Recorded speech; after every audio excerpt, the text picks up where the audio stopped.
Garcinia cola, de son nom scientifique, est issu d'un arbre que l'on trouve dans les États côtiers d'Afrique, précisément dans les pays du Golfe de Guinée et au Congo.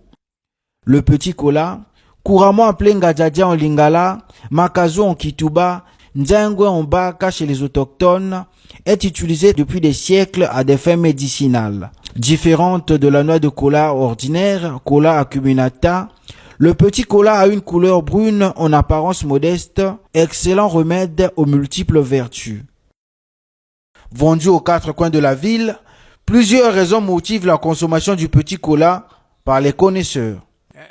Quand je finis avec mon traitement de palu, j'ai toujours l'habitude de manger quelques graines comme suite de traitement. J'utilise souvent le petit cola quand j'ai mal au ventre, ça me soulage beaucoup. Petit par sa taille, mais grand par ses vertus, le petit cola demeure un trésor pour la pharmacopée congolaise. Moi, parfois, je le découpe en petits morceaux, je le mets dans un flacon propre avec de l'eau, j'attends qu'il fermente au moins pendant une journée, et ensuite je dépose quelques gouttes dans chaque œil, ça m'aide à nettoyer mes yeux. Comme il est crucial de préserver les savoirs ancestraux, tout en les appliquant dans une approche médicale, les peuples Baka disent que le Ndjengwe est d'une importance inestimable concernant les traitements de certaines maladies. Chez nous déjà, le Ndjengwe, j'ai dit, c'est un médicament, l'antibiotique. Nous qui habitons la forêt, les peuples autochtones, c'est pour nous un antipoison contre les reptiles.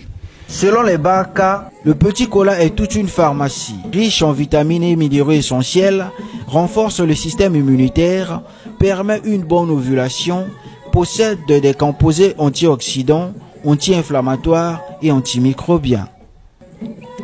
Il peut sembler inoffensif parce qu'il s'agirait d'un produit naturel.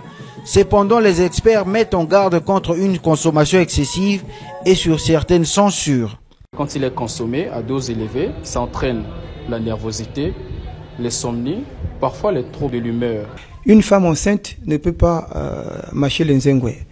À l'ère de la modernité, il est aussi important d'œuvrer pour redorer l'image de la pharmacopée léguée par nos ancêtres, car celui qui ne connaît pas sa tradition n'a aucun repère.